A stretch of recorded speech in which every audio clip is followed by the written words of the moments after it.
नमस्कार, मी शिवानी इगतपुरे. आपण पाहताय सातारा न्यूज. पाहूयात आत्ताची महत्त्वाची घडामोड.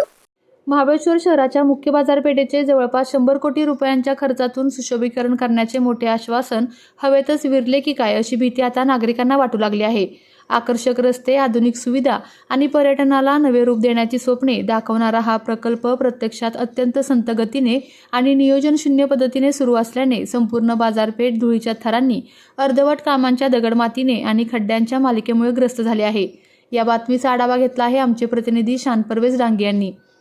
गेल्या वर्षभरात या कामाचा वेग केवळ कागदोपत्रीच राहिला आहे. कधीतरी सुरू होणारे आणि कधीतरी थांबणारे हे काम पाहताना सुशोभीकरणाऐवजी गंभीर अव्यवस्था अधिक ठळकपणे दिसून येत आहे.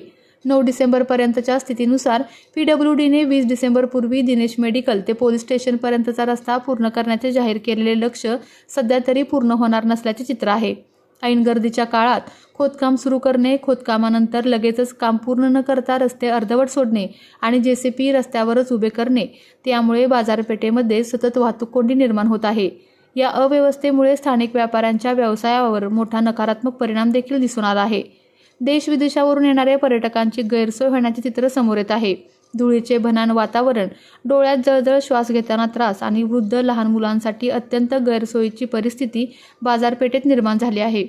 नागरिकांच्या मते या प्रकल्पाच्या कामाचा वेग, नियोजन आणि नियंत्रण या तिन्ही स्तरांवर गंभीर उणेपणा दिसून येतो.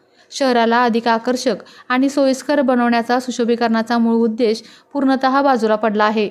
सध्या बाजारपेठेत पाऊल टाकताच धूळ आणि खड्डे पर्यटकांचे स्वागत करत असल्याचे दिसत आहे. या कोट्यावधीच्या प्रकल्पाचा हेतूच धूसर झाल्यासारखा वाटत आहे. पर्यटन प्रतिमेला धक्का बसण्याची भीती. 20 डिसेंबर हा महत्त्वाचा टप्पा गाठण्यापूर्वी अधिकाऱ्यांनी केवळ आश्वासने न देता प्रत्यक्ष मैदानात उतरून कामाची सद्यस्थिती तपासणे अत्यंत गरजेचे आहे. ही अव्यवस्थेची स्थिती कायम राहिल्यास महाबळेश्वरच्या आंतरराष्ट्रीय पर्यटन प्रतिमेला मोठा धक्का बसू शकतो, अशी सौम्य पण ठाम चिंता स्थानिक नागरिक व्यक्त करत आहेत.